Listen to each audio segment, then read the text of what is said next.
My name is Carly Hansen-Prince, and I'm a faculty member in the Diagnostic Imaging Department at Lynn Benton Community College in Lebanon, Oregon.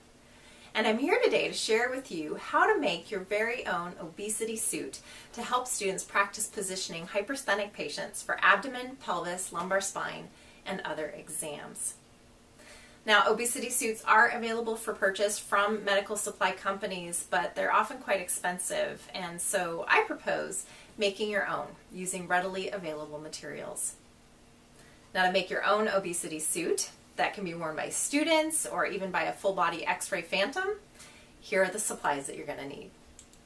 You'll need a sewing machine, heavy-duty thread, a pair of scissors, and a measuring tape, also a marker for writing on the foam, an electric knife for cutting the foam, some pins or safety pins to pin the gowns together, a doll needle, which is just a larger needle that has a larger eye so that it will be able to be threaded with some yarn, and 2XL patient gowns. You'll also need a piece of 3-inch thick foam, and you certainly could try and use something a little bit thinner or perhaps even a little bit thicker, just depending on what you have available to you. This piece of foam should probably be around 40 inches by about 55 inches, and that will give you enough to cut for the main body of the suit, and then also give you additional foam to cut out for breast tissue and then for a pannus. Now, I was able to obtain my foam at a garage sale for not very much, which is fantastic. And so you might consider looking, at garage sales, or looking on Craigslist, or looking, at other places that might have used foam.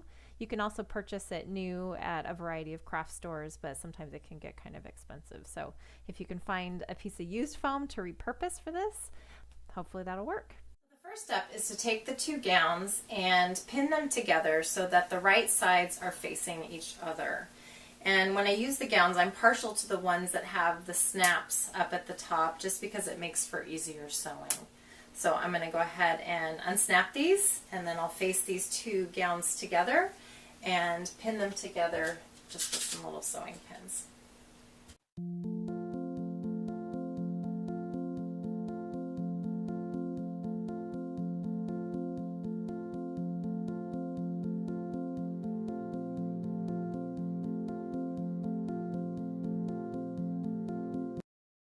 Once you've pinned the gowns together, right sides facing, you're going to sew them together, and you're going to sew all of the sides together except for the bottom. So we're going to leave the bottom open so that way we can insert the foam here in just a little bit. So let's go ahead and stitch the sides together.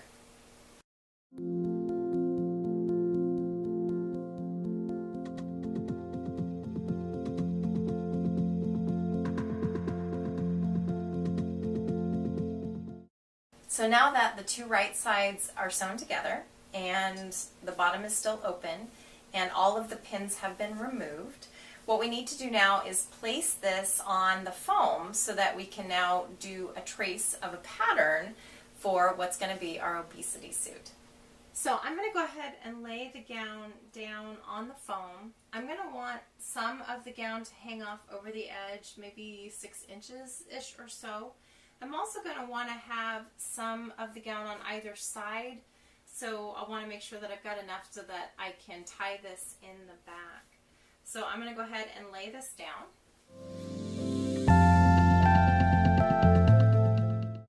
So my foam's about 40 inches wide, so what I want to try and make this as equal as possible on both sides is I'm going to have the middle of the neckline be at the 20-inch mark. And so if I just double check this, we're pretty much there. So I'm going to have that V part of the neck at around my 20-inch mark. That looks good. And then what I'm going to do is I'm going to draw on my foam with a marker. This way I can think about where is my neckline at. Okay. And then I want to think about the arms, so where the armpits are on my gown, because I don't need foam up that high. So I can actually fold this and just kind of trace where that arm line is on either side.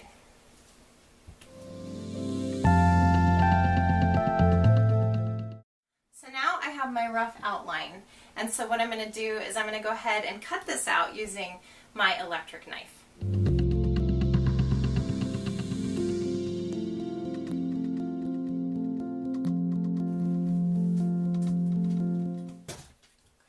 So it might not be totally perfect, but that's okay because this is going to go inside of the gown, and we can also add and accentuate this, but I can just try and again kind of put this on and just notice, you know, how does it fit on me right now, and are there any adjustments that I want to make.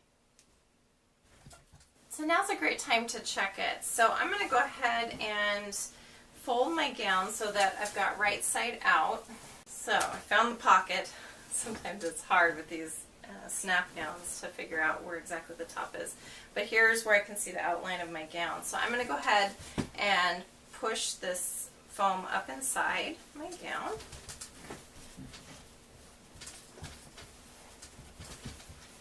Just kind of check the fit.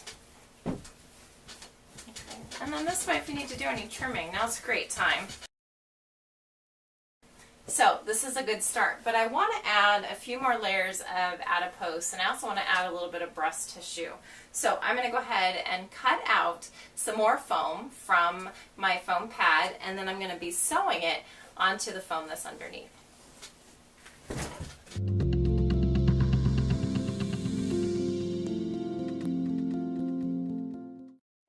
A doll's needle, which has a wide opening up at the top for thread, and then I'm also going to use some yarn, and this is just some yarn that I had laying around the house that happens to be just a little bit on the thicker side. So again, find something that's going to work for you.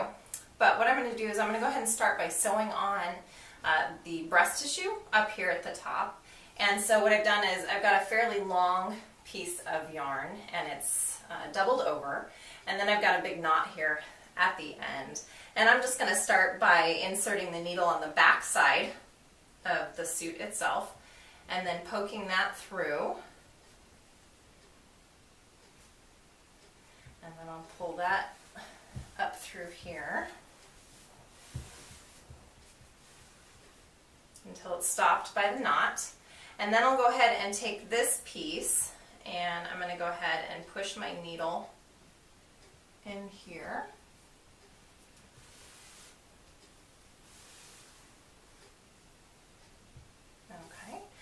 And then I'm just going to repeat many, many times until I have stitched this entire piece of foam to the one on the bottom.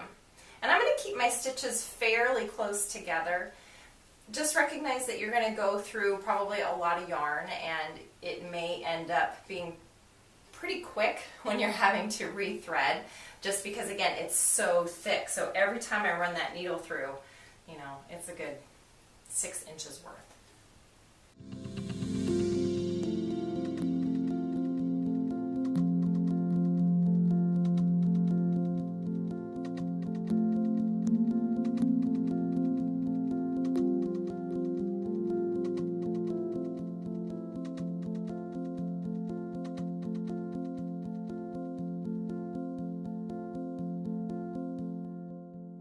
So my obesity suit is almost done. I am getting ready now to insert this into my patient gown, and then we'll sew the bottom together and be ready to take some x-rays.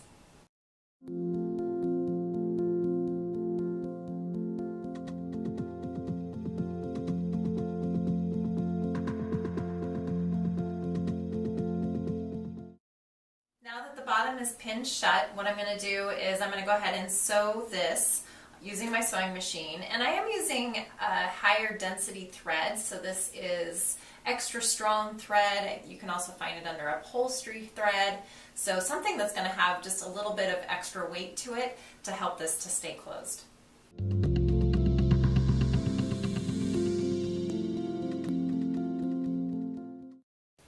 When I was using my sewing machine to sew the bottom edge, I wasn't unfortunately able to get my sewing machine too awful close to where the edge of the foam was.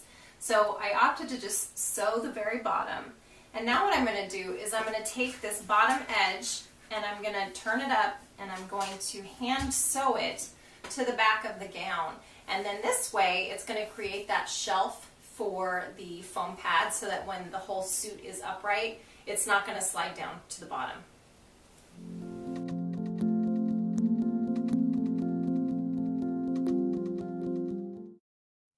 Now that the bottom is sewed closed, what I need to do is figure out how the sleeves go back together. And it gets a little complicated sometimes with these snap gowns because when we sewed the gowns together, the snaps ended up on the inside. So we're not going to be able to use the snaps, unfortunately, to put the sleeves back together. So what I need to do now is figure out how the arm is going to go through the opening and then figure out which portions of fabric need to be sewed together so that we'll have an opening for an arm.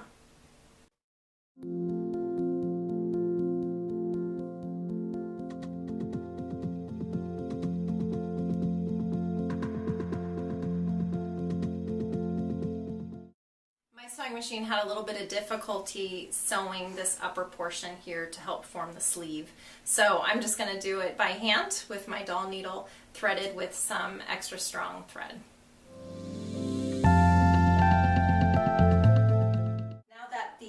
Top portion has been sewn to create sleeves and the bottom portion has been folded under and stitched to the back of the gown to make sure that the bottom of the gown is at the bottom of the foam.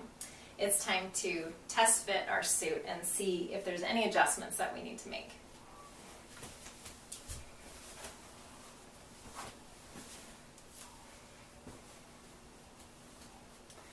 So I'm going to check on my ties, and this one had been knotted together. It's 2, and I do have another tie on this side, and I should be able to tie that together. So that works okay. I could maybe add another tie on each side here to kind of help tie that down in the back if students are going to be wearing it. But if a phantom's just going to be wearing it and your phantom is always laying down, then that's probably not necessary. In the meantime, I feel like we've created a great opportunity for students to practice what it's like to position a patient with no palpable landmarks and see just what a big difference that makes in terms of what a 14 by 17 collimation field looks like, particularly at 40 inches. So one activity for this obesity suit is to allow students to position each other, one student acting as a technologist and the other acting as a patient, wearing this suit. And so this gives students the opportunity to practice in real time positioning a hypersthenic patient with no palpable landmarks while working on that communication piece. Again, how am I going to explain what it is that I need to do to get the images that I need to get, especially when more than one might be required for a particular view. The second activity is to have students position the phantom wearing the obesity suit. So that way they can take pictures in real time of the X-ray phantom and see just how accurate their positioning is based on the information that they have to get the best possible picture. I've set my collimation to 14 by 17 crosswise on our U-arms digital detector. I've placed my right marker in the lower right hand corner, and now I'm going to roll my phantom patient over to perform an AP pelvis.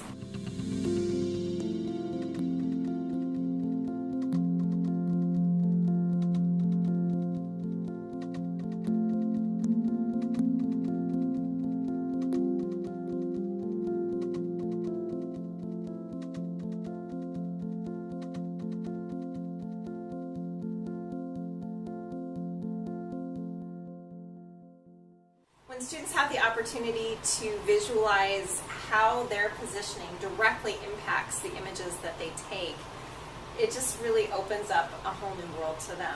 And particularly when we have our first year students not working with live patients yet, they're just working with phantoms, you know, being able to come in and perform a phantom exam where the phantom has a hypersthenic habitus and things aren't quite as straightforward or clear-cut as it is in the textbook. It's a great learning opportunity. So this way, again, students can see what it is that they need to change and do different to get a better picture the next time on their particular patient and just really challenge themselves.